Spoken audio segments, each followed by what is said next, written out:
This is a Huddle Sports Network broadcast. You can find us on Roku TV, Amazon Fire TV, Facebook, and of course YouTube. Get all your NFL news here first.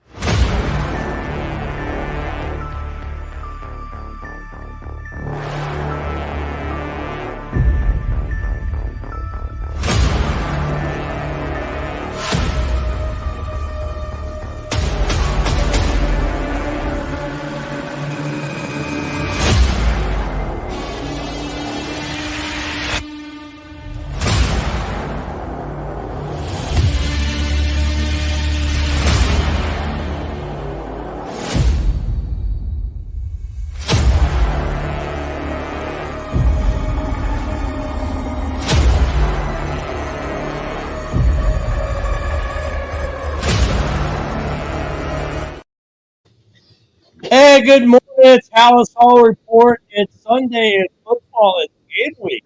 Good morning, Dan. How you doing? Good. How are you, Ken? Oh, it's been a crazy couple of weeks, man. I mean, we're in the throes of summer. People are busy. Mike, of course, is on roofs somewhere. There's so much activity just outside of football summer life. You know what I mean? It's crazy. Right. That's why we haven't been as consistent, I'll say, as we normally have been. But hey, we got a few things to talk about today. First off, Hard Knocks. Bears are on Hard Knocks. So I saw a picture the other day where they actually had a picture of the Hard Knocks crew at practice. The Hard Knocks is shooting. Episode 1 is, I want to say, Tuesday the 6th. So a week from Tuesday, which makes sense to the game Thursday, which is on top. So for those at home who are watching, who don't have Max or HBO on your cable provider, Mike the Bear fan, go to Mike the Bear fan page, hit that subscribe button for the subscription side of the house. It's $2.99. It's $2.99 a month. It's cheap, but you're getting Hard Knocks all month, and you're getting football games. So, in fact, we got a football game Thursday night, don't we, Dan? Yes, finally. Glad finally we got football starting up.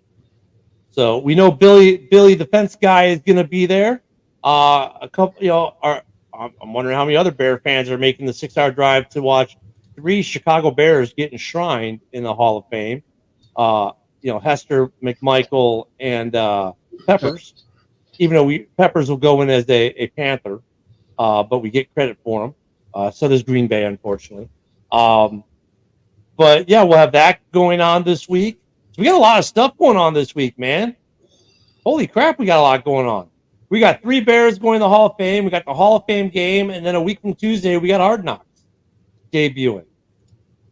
So if you go to the Mike the Bear fan to our page and click on that subscribe button on the subscription side, you got to go to the subscription side of Mike the Bear fan, which there is a small cost there.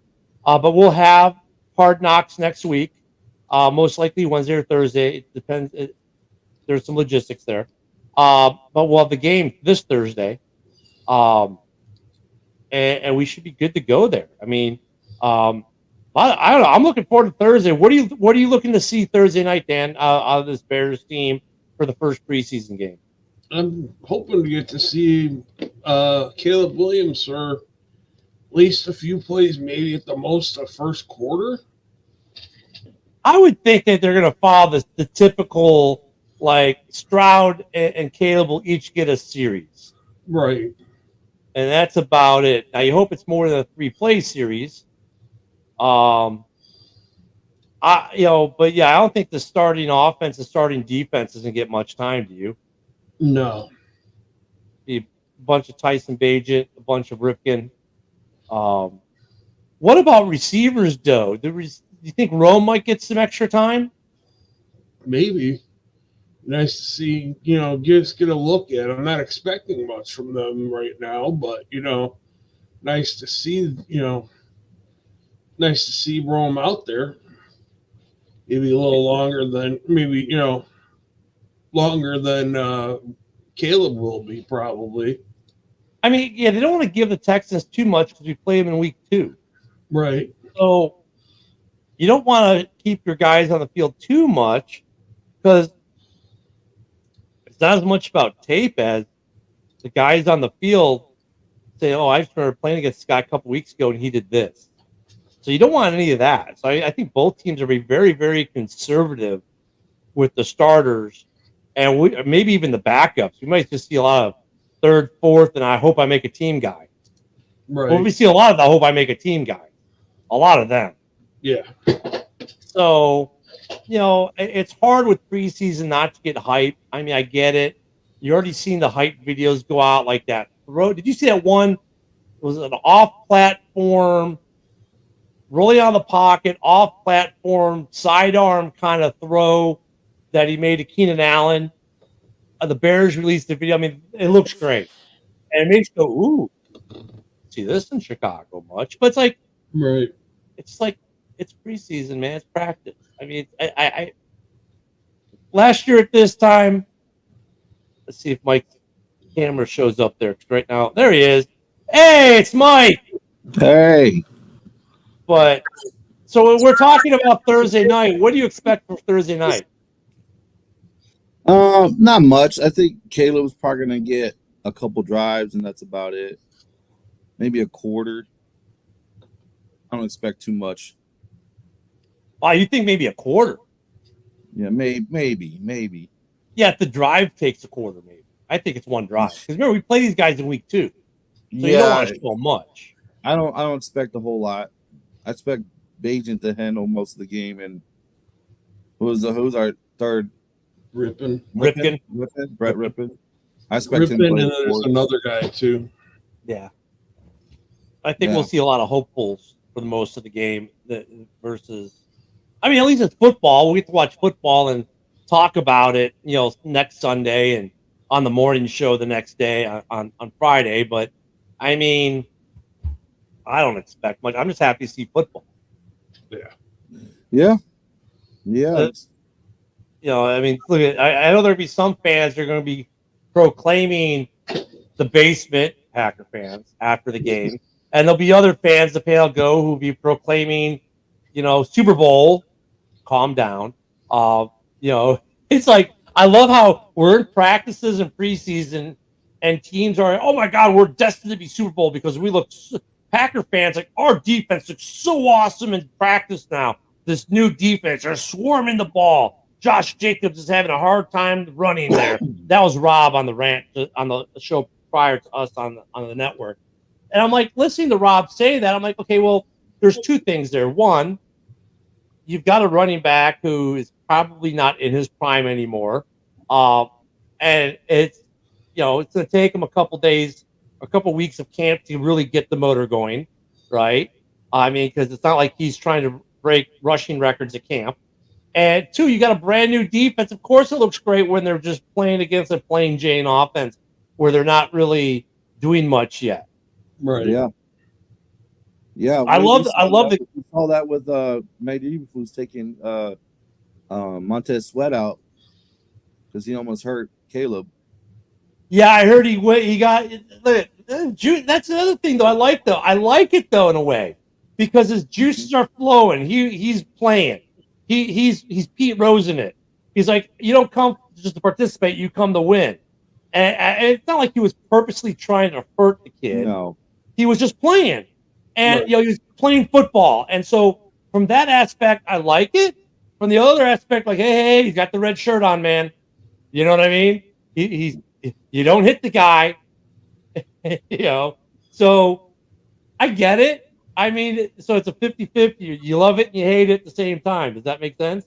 Yep. Oh, I'm glitching.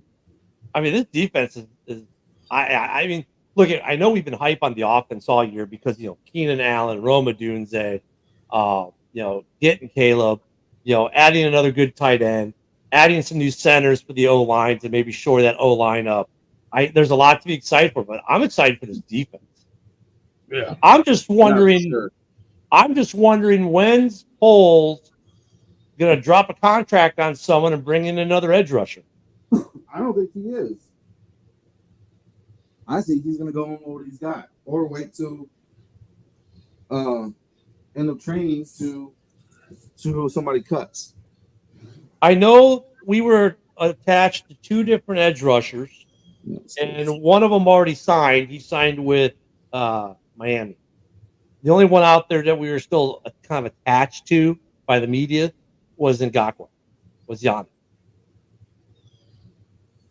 Yeah, yeah. I think Poles is gonna go in. They don't have much cap space anymore, so That's a good question. Let's see what we have. Because now the rookie contracts are done. I haven't checked since the rookie contracts. Let's go check over the cap real quick. Let me pull it up here. What over the cap says we have. They're usually pretty good.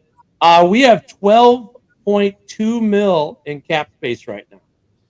so we That's could with sign all the somebody. rookie contracts in there and everything. Yeah, so we got 12 mil in cap this year. We can definitely Next say year- Poles spent that money well.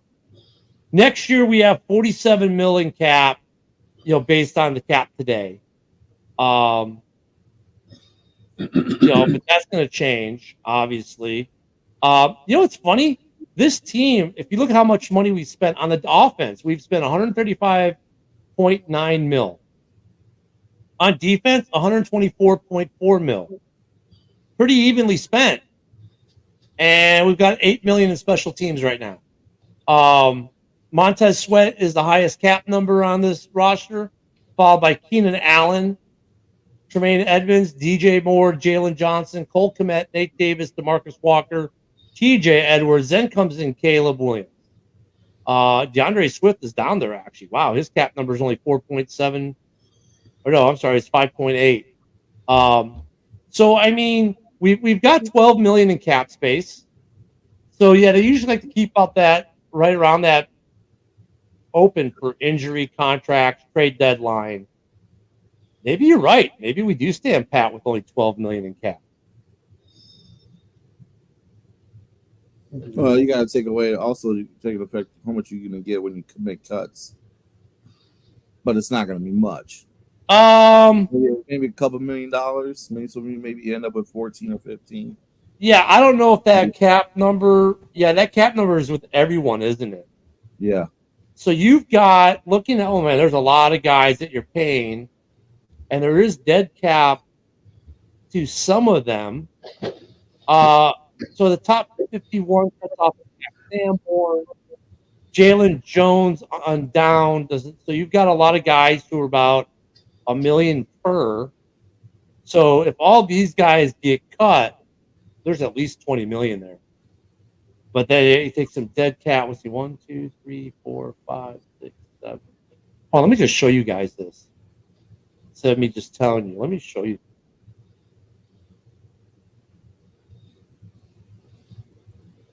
Okay.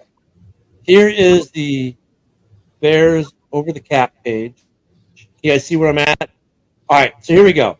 So our liabilities, our top 51 is worth 233, right?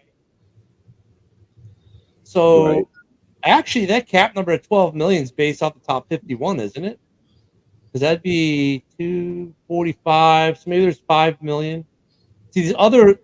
No, maybe not. Because if you look at here, this is all okay. Here you go. From here down are guys who are outside the top 51. So you're seeing almost $1 million on a lot,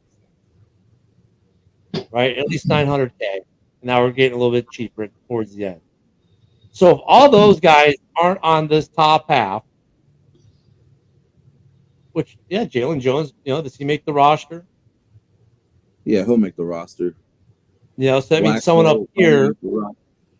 That means someone up here maybe doesn't make the like Matt Pryor maybe or Dominique Robinson. Some of these guys don't make the roster.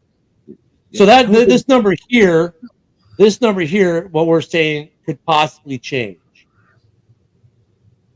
Could possibly change and be a little bit more, and maybe that's when Poles brings in another defensive end. So, I mean, that's what the cap's looking like right now. I don't know. It's let us know in the comments what you think. Do you think we're done signing? Where do you think we're gonna do? I mean, we got a rookie. I think he's a year ahead of schedule. I think we got lucky. That's why we went and got him, because we realized that this guy, if he was, he's a first round, second round talent next year. We'll take the flyer on a 5th rounder this year and see what we can turn him into for next year. But you got to believe that Foles isn't trying to build just for next year. Foles thinks they can make a deep run this year. Otherwise, why do you do what he's done? This team is built right now to win. Yeah, I'd agree with that. Not to go 8-9, 7-10. No, 11-6, 12-5. They're ready to win. 10-7. It's just that's a lot to put on a rookie quarterback, though, isn't it? You're the number one pick. There's a lot of pressure every time you're the number one pick. Yeah, but that's what I'm saying, though. You're a number one pick, and by the way, we're built to win the Super Bowl now. So go get it, kid. Really? I mean, is that realistic of us to think? I mean, we got rid of a quarterback that the city loved. Mm-hmm. So that's saying a lot. If you're bringing a number one pick, he better be just as good. We thought, Justin still had his faults with passing. We also can say he didn't have the greatest support, right, in the wide receiver room, in the offensive line. So yeah, he's going to have to perform, or at least show us something. He doesn't have to be spectacular. We're not saying that. We don't have to say he has to be C.J. Stroud. As long as they're winning games as a team, I'm okay with winning games just as a defense. In the offense, just the middle of the pack. We're good with that, or as long as we're winning. So you're like, if you can Kyle we're making it easy for Caleb. You got 3 stud wide receivers. You got a running back room that can help him out tremendously. So he's not going to have to do a whole lot. So you're like, as long as he can Kyle Orton it, kind of, he's gonna be okay. Correct. I don't know. What do you think, Dan? Yeah, play a little better than Fields last year. We should be okay. And play like Fields, we did like at the end of the season last year, I should say. Now speaking of Justin Fields, you guys saw the news on Fields, right? Yep. I mean, that's good for us as well. Yeah. Russell's out with a calf injury. Russell's hurt. Fields is actually doing really well at practice, it seems, from some of the reports. Well. Yeah, so, I mean, could Russ be a backup this year to Fields in Pittsburgh? He'll be healthy by the season starts. I say by game 7 or game 8, if they're not winning, Fields will come in.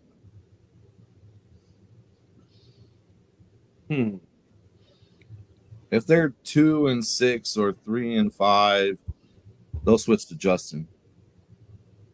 Hell, even if they start like 1-4, Justin's coming in. Now, I guess it would all depend. Are they losing because of Russ, or is the defense not showing up? But we know Tomlin, he loves his defense. They're always consistently good, so I don't expect that to be anything. Well, it's going to be interesting to see what they do there. I'm going to show something else going back to us real quick. I hope Justin does well there. I hope you get some starting time. Here is the PFF for the Bears offense currently. Now, obviously, you're going to see a couple things in there. You're going, wait a second. And, because Caleb Williams doesn't have a rating yet, obviously. Yeah, he's a rookie. Odunze doesn't have a rating yet. Nate Davis at right guard. Well, first off, the center and the right guard are two. Right, I'm not worried about it. 62.4. I think he's probably a little better than that. But what gets me is Davis at 52.9 and Bates, because it's not a big sample size for him to be green. So right here, this area is where I'm concerned. What do you guys think? Yeah, that 52.9 for Nate Davis. I thought he was better than that. Well, let's look at Nate Davis. I mean, if you look at his career, last year was a huge fall off. Yeah. Right? He went from 70.6 to 52.9. The 3 years prior to that, he was good. Even the drop off from 2021 to 2022 was that almost. So is that indicative that he's regressing then? Or, I mean, he's given an A status.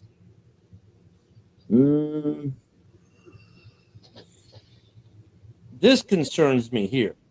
Oops. Well, he was injured last year. Plus, he had a death in the family, so he wasn't really playing. But I think it was more mentally, he wasn't prepared for a lot of games,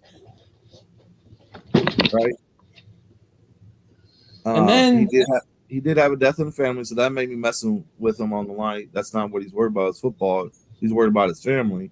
So I don't know. We got to give him this year. Let's see how he does. I mean, we're paying $10 million.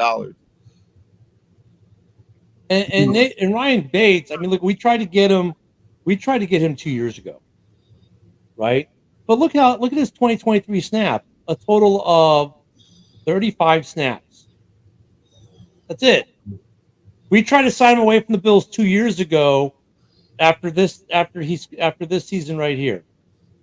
After the 2020 season. No, after the 2021 season. I think we tried to get him. And then they matched the offer, and he stayed. And now we got him on the offer that Bulls offered him in 2021. So I don't know how confident I am with Bates yet because the snap count is just not that great. No. I mean, if Nate Davis struggles, could you move Ryan Bates over to guard? And then let's see if we can do personnel.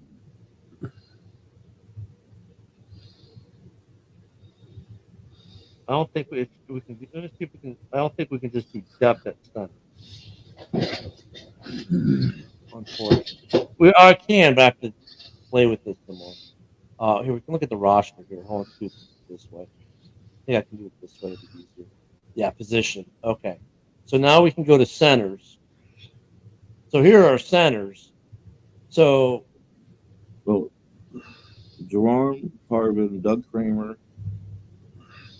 Coleman Shelton.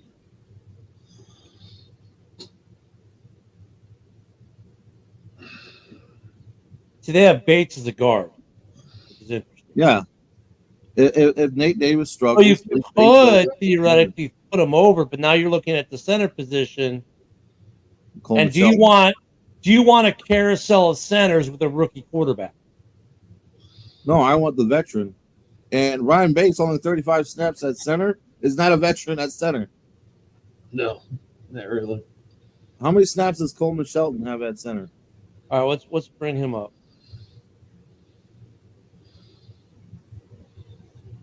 Yeah. 712. So we'll play for the Rams.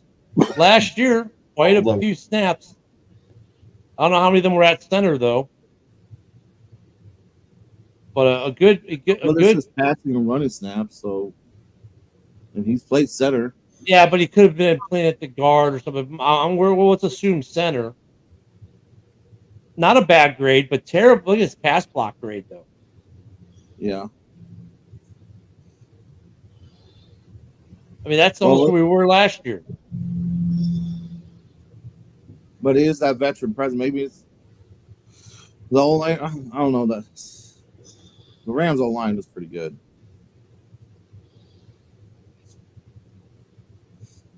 I know So it's gonna be a battle for the center position, I guess. So I kind of want to see how that's going to pan out over the next couple weeks.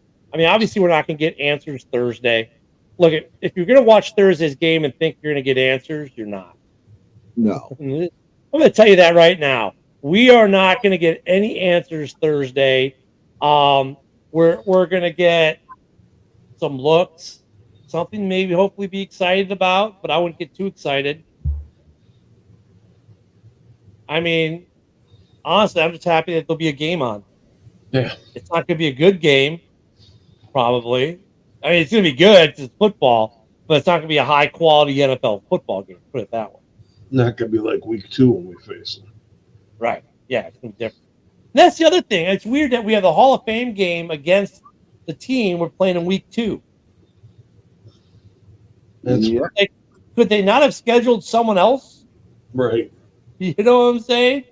I mean, I just come on, man. We get to see these guys in 4 more weeks or so. Yeah, because we got how many days? Like 30-something days left? Till the season, yeah. Yeah. Yeah. That's around Close. So definitely, make sure you get to Mike the Bear. Let me show you guys how to do that too, real quick. Let me show folks how to do that. Hold on one second.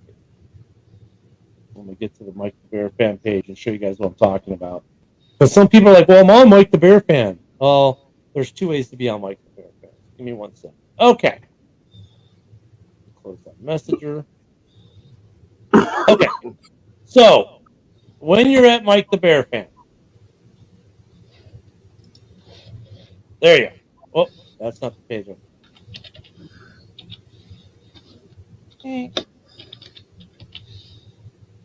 don't know why I did that. There. Okay, I have to share this. Oh, let me go back. Sharing it.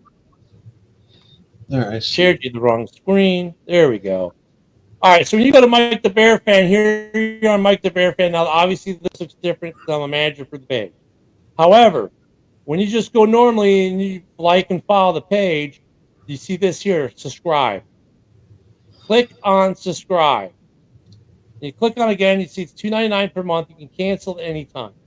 Okay, now inside that page, when you go inside that page, you're going to be able to do, you can get to it once you subscribe through Subscriber Hub. Right now, there's not much in it, but this is where you'll see Hard Knocks. This is where you're going to see Bears games starting Thursday. This is what it looks like when you get to the subscribers page. And this is where we're going to have a lot of content like PFF stuff I was just showing you. We will have PFF content in here. So go to the page, get subscribed, get yourself some Bears games, get yourself some Hard Knocks action. And I'm actually looking forward to watching Hard Knocks. Oh, yeah. I'm looking forward to watching it. I mean, look, I don't think it's as much of a distraction as people say it is. Because no, I don't think it's really mind too much. Teams are doing so much of it on their own now anyways, aren't they? Yep. Look at 1920 Football Avenue. Look at all these little videos that teams are doing, these 20, 30, 40-minute videos they're doing Hard Knock style on their team. Look at all the little cams they got where they ask the players a question as they come off the field every day for them to answer. What's your favorite food? What was your favorite cartoon growing up? Whatever. But they're doing more of this stuff anyways for fan engagement. So that Hard Knocks' cameras being there isn't really that intrusive compared to what it used to be. I would think the only thing that makes it now is like, I'm going to be on HBO. Okay. Outside of that, I don't, and you get a couple of the player profile. Okay. What's that take of the player's time? 20, 30 minutes? Maybe they bring them to the house for a day. I mean, I don't think it's that much of a distraction as what it was 20 years ago when they started doing Hard Knocks. Because social media, with these guys on Twitter, on X, on all these different platforms, with videos, and the exposure is already there. I mean, so do you guys see Hard Knocks as a distraction? Maybe not for us, but maybe for the players. Well, how do you? I mean, in what way though is it a distraction for the players? I guess is the question. Just all the questions they want the inside scoop, right? That's all they want. What are they thinking? And some I guess if you were a player that's not big into the media, you're probably not gonna like it as much. But like for somebody like Jaquan Brisker or Jalen Johnson who like to talk, they may love it. I guess. But I mean, how much more media time are they getting on Hard Knocks versus the normal camp media? I mean, outside of the individual player, every week they focus on a different player, right? That's the motif of the show. You show the meetings, you show the practice. Liv Shriver does his voice of God thing. And then they talk about Caleb Williams this week. And they're going to do they don't do like a sit down interview. They go to his house or his apartment, right? Like, right. And they talk. And even with Aaron Rodgers, they didn't do that last year, right? They didn't do any of that with him last year. They couldn't find him in the dark. They what now? They couldn't find him in the dark. Yeah, they couldn't find him in the dark. So, I mean, but even like you get that 1 week where you're the player profile, what is that? Maybe an extra an hour or two of your time? So is it that big of a distraction? No. Not to me, at least. I guess, like I said, it depends on the player. So do you think Caleb is going to be distracted by it? No, I think he's going to love it. I think he's going to eat it up. Do you think Roma Doomsday is going to be distracted by it if he's a player they profile? Maybe, maybe not. What about Montez Sweat? No, I don't think you'll like it. What about, I'm trying to think of it, DJ Moore or Keenan Allen? I don't think DJ Moore will like it at all because he don't really like talking to the media anyways. And if HBO, and I guess my question is, if HBO goes to say, Dan, we want you to be the player profile, does Dan have the right to say, yeah, no pass? Yeah, I think, I'm not sure. Yeah, maybe. I mean, they can compel the team to be on the show, but they can't compel individual players to do individual player profiles on the show, can they? Maybe not.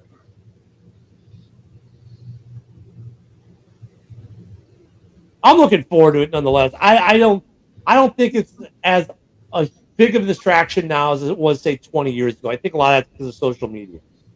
Because these guys are on podcasts all the time now. Some of them, they're on they've got all their social media platforms they're posting to.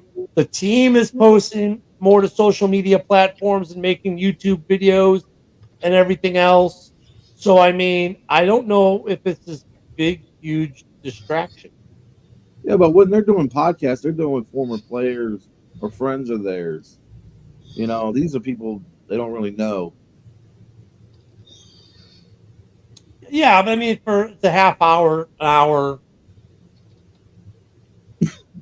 I don't know. I mean, look, I think last year was the distraction when Liv Shriver lands on a helicopter in the middle of the practice field. I mean, okay, that was a distraction last year for the Jets. But that was not a bad distraction, though, either. Because let's not forget, these guys have celebrity fans showing up all the time, right? So that's not different. But I mean, having Liv Shriver land it, and Rodgers was all excited about the voice of God, and that was a cool part of the show last year. But yeah, I don't know. I'm not. I just can't. I can't wait to see the show. I don't think it's going to be a negative effect on the field for us though come the season. I'm just wondering how good is this Bears team really going to be? And I don't want to be a bunch of Homer fans right now saying, "Oh, we're going to get 15 wins to win the division." But honestly, though, I guess let's do it this way. What do you think our regular season win ceiling is, and what do you think the bottom floor is? And I'll go with Mike first.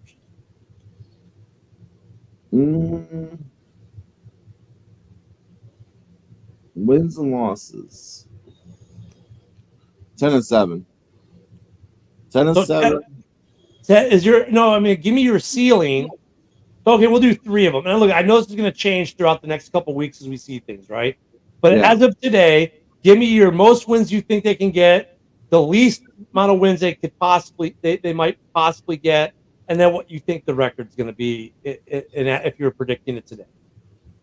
So high, low, and what you think you're going to get. I'll go high. High is 12-5. Okay. What do you think the low is? The low, 9-8. And what do you think the actual is going to be? 10-7. Okay. Dan? I think 10-7 the highest. Lowest, I got 8-9. What I predict right now is 9-8. I'm going to go a little different. I'm going to go high 15-2. They have 17 winnable games. The margins of these games are all going to be like this. Every single one. So high, if everything bounces the right way, Caleb is what they say he is, 15-2. Low, Caleb isn't what they say is. Some things don't go their way. I'll say 8-9. Actuality, I'm gonna go 11-6. I was gonna go 10-7, but I'm throwing one in there that where it's just that we get an 11th win somehow, that some game that just comes down to a kickoff return or something where the Bears just are better prepared for it. But definitely improvement over last year's run. It's hard with this team to predict because Caleb is the big X factor, isn't it? Very big X factor. We know the defense is good. We know the weaponry is good. We don't know what Caleb is, and we don't know what the offensive line really is. We know the offensive line is going to be good on the run, but are they going to be good on pass protection? So this team does have a high ceiling, I think. If everything goes right, I think they got a very high ceiling with what they've assembled. Now, here's the other question, though. Why don't you give me, and like I said, these are going to be homer takes. That's fine. It's a Bears show. We can be homers today. Dan, what do you think the odds are of the Bears making not just the playoffs, but getting to the Super Bowl this year? Playoffs, I can see them possibly making it Super Bowl. I'm not going to go that far. All right, Mike? Get into the Super Bowl? No, it's too early. Playoffs? Definitely. What I would like to see, I would love to see Caleb go deep into the playoffs. Do I think it's going to happen? No, just go.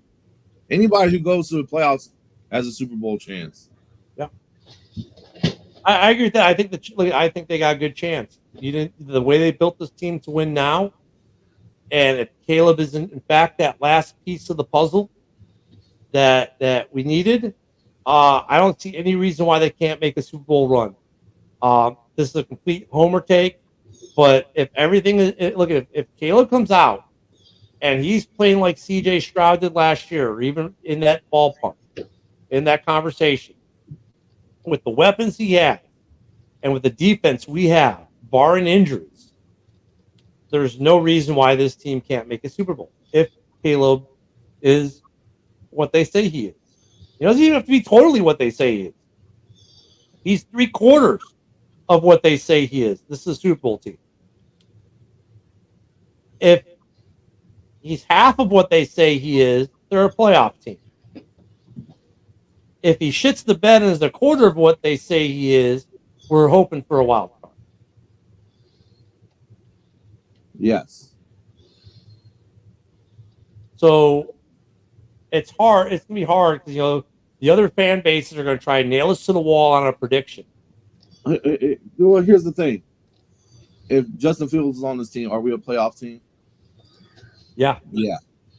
So what's the difference? If they think Caleb's such a great passer, a Mahomes-like player, what's changed then?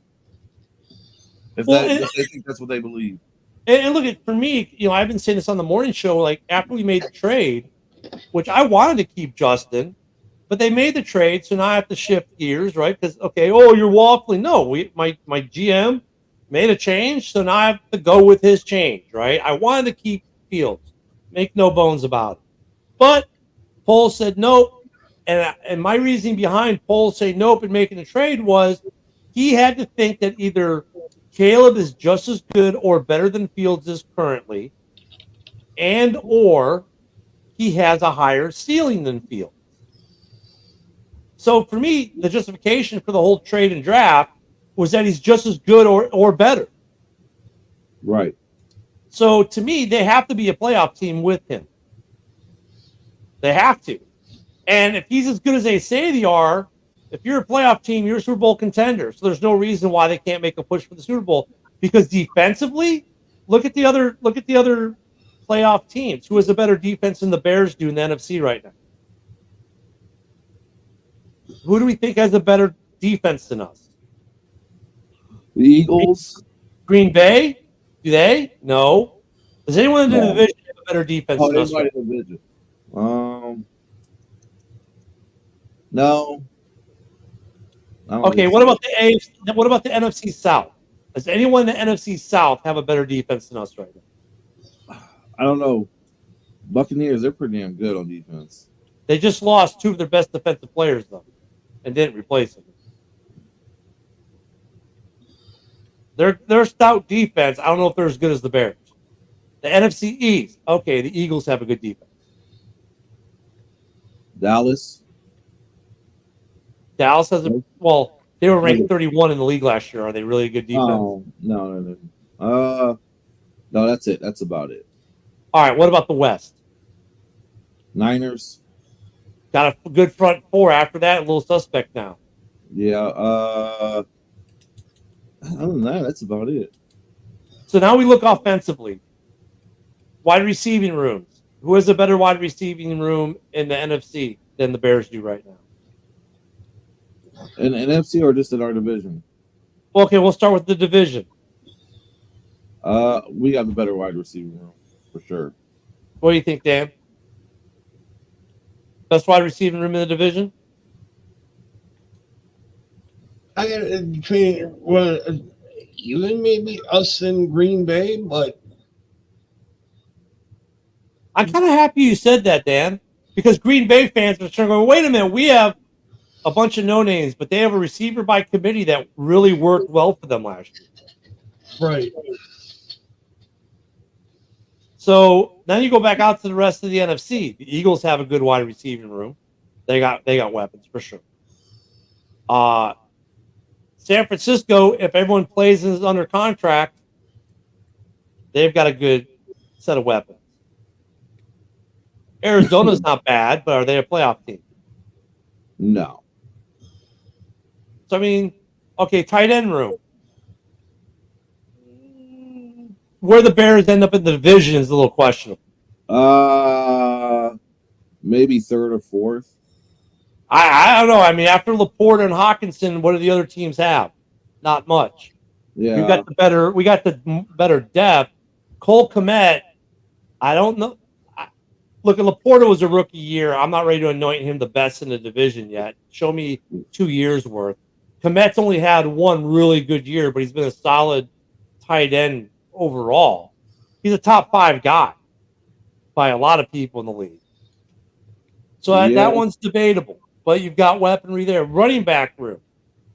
Well, the Lions probably have the better running back room right now, coming into the season, based off performance last year. But the Bears aren't far off.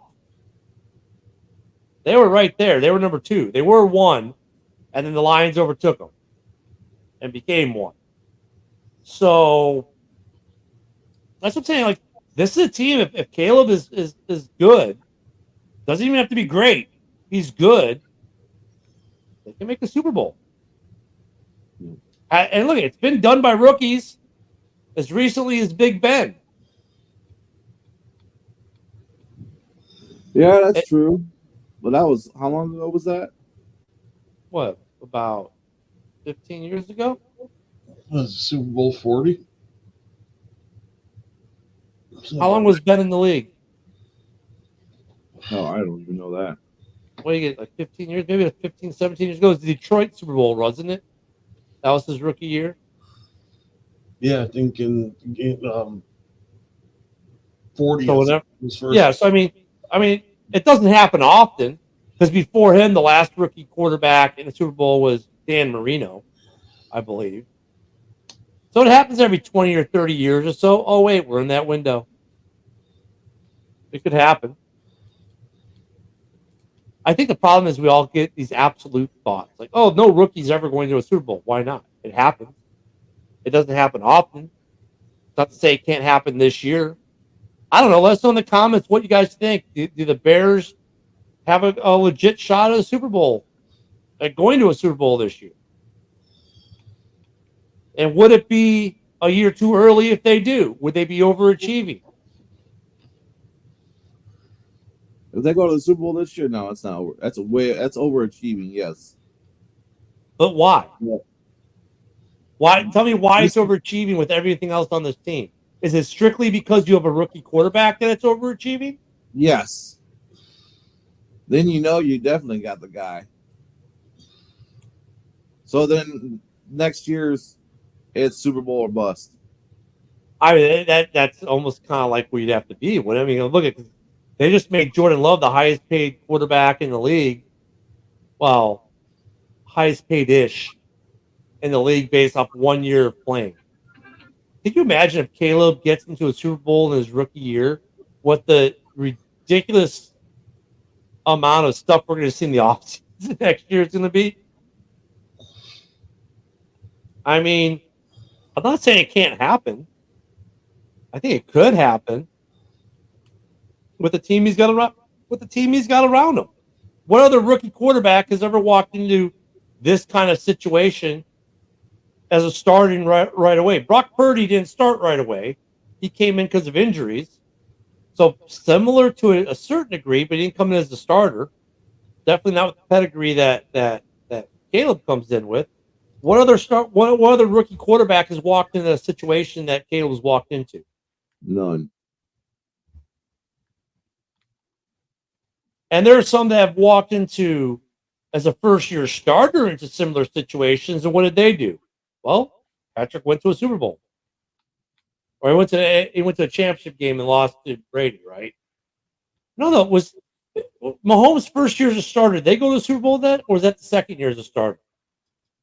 Oh, it might have been the second year. Second year in the league was his first year starter.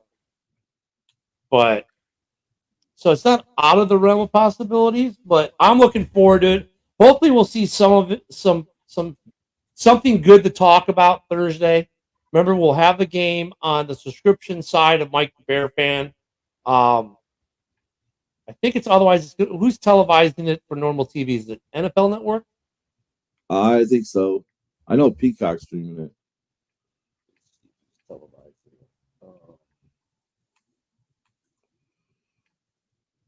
I would assume NFL Network. Now, every Bears game is going to be televised live for the preseason this year. Part of the NFL wanting to showcase rookies.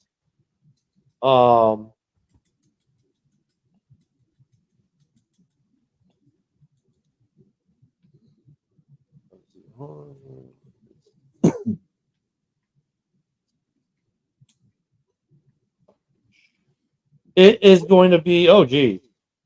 It'll be televised on ESPN, ABC, ESPN Plus, ESPN Deportes, and on Mike the Bear Fan. So it should be everywhere. I don't expect to see much. I'm just happy we're seeing some football. Yeah, I think everybody's going to be happy about it. And then, of course, we get to see Steve McMichael go to the Hall of Fame, Devin Hester going to the Hall of Fame, and, of course, even though he played for the Packers after the Bears, Julius Peppers goes to the Hall of Fame. Three guys that definitely deserve it, for sure. Yep.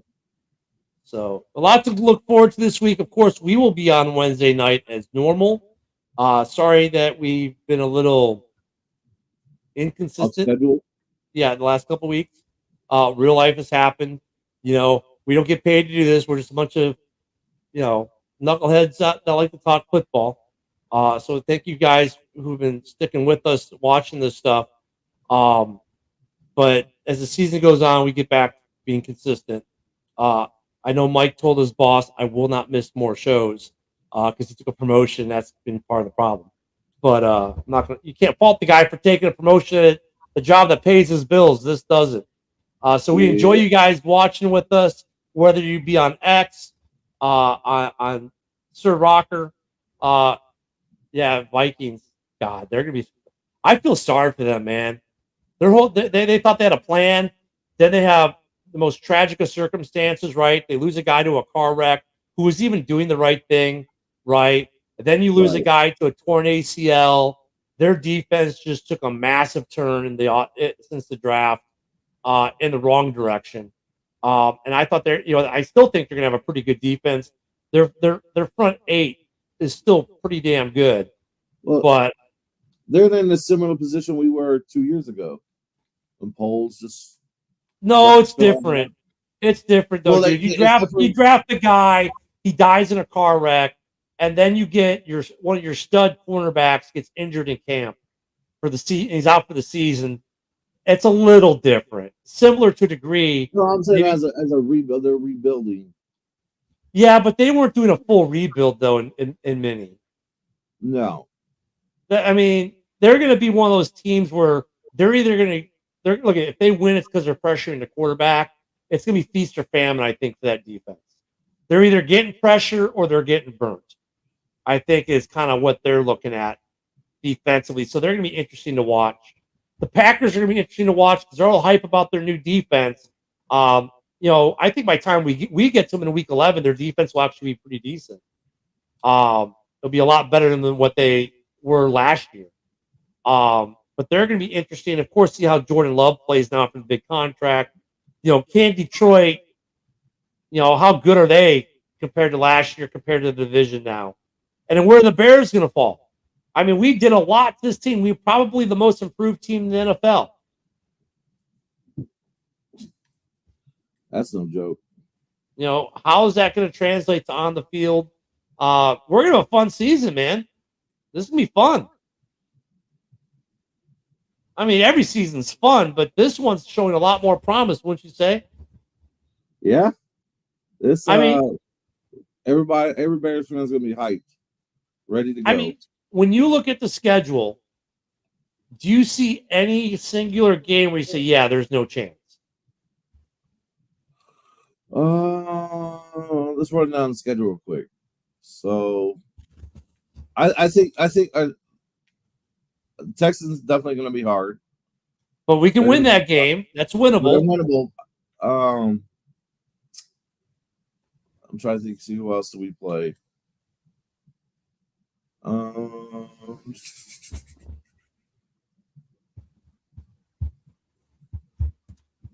we play the Eagles this year? Nope. No.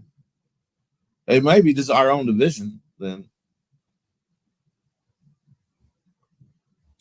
I don't see an unwinnable game.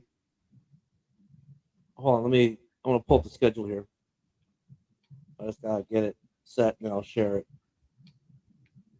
Crap, the internet being what it is.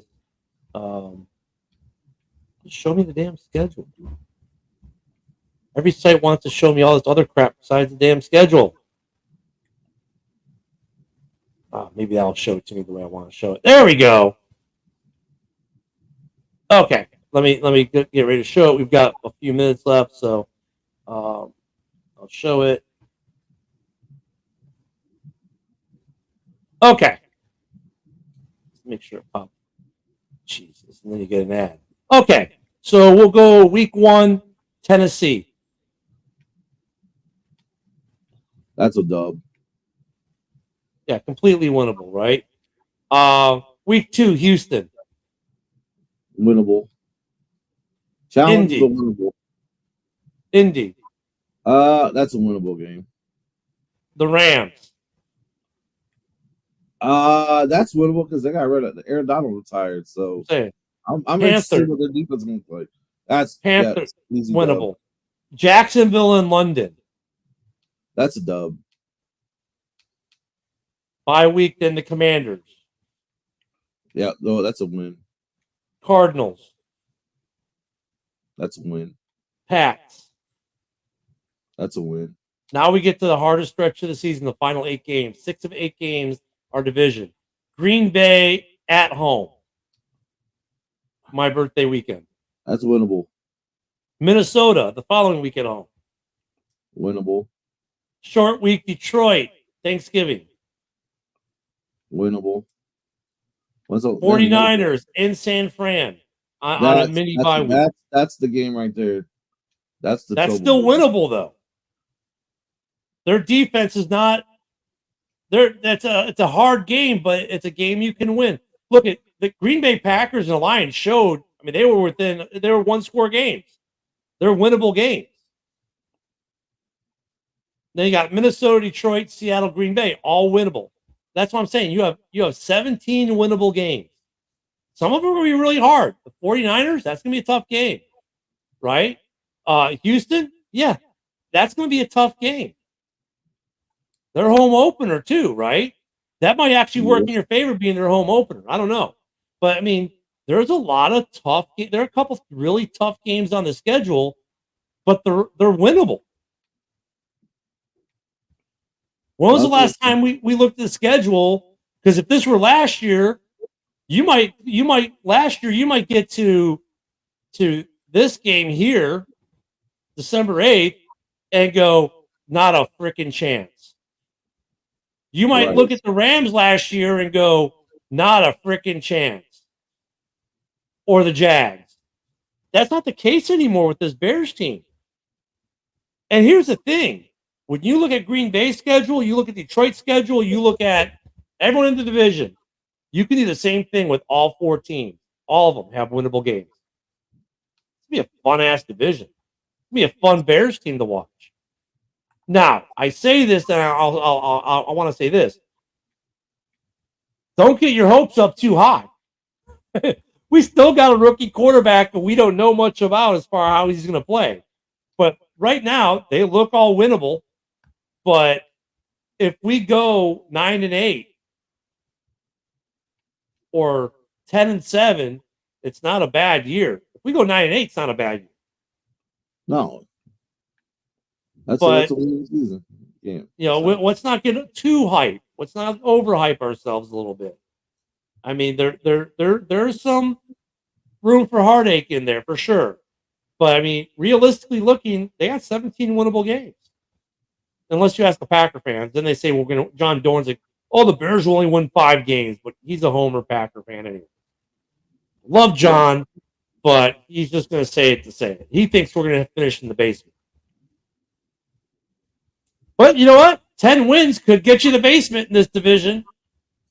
I think Minnesota is looking more like they're going to be the last team, just because of some of the issues they've had, like we talked about with their defense, and of course they got quarterback question too.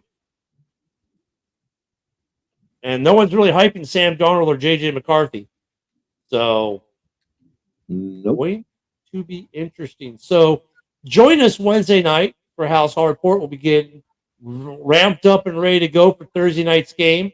The first game of the NFL year, the first preseason game. Actually, it's not officially a preseason game. No. So I don't know what we'll call it. The first NFL game of any type since the Super Bowl. It's not officially a preseason game. On Thursday, we'll be talking about that Wednesday at Halas Hall. Everyone have a great weekend. I'll see you on Ken and Ken in the morning tomorrow. Mike, thanks for being here. Dan, thanks for being here. I know you had the jet. We'll see you all later. Have a great day, everyone. Have a great weekend. Bear down. This is a Huddle Sports Network broadcast. You can find us on Roku TV, Amazon Fire TV, Facebook, and of course YouTube. Get all your NFL news here first.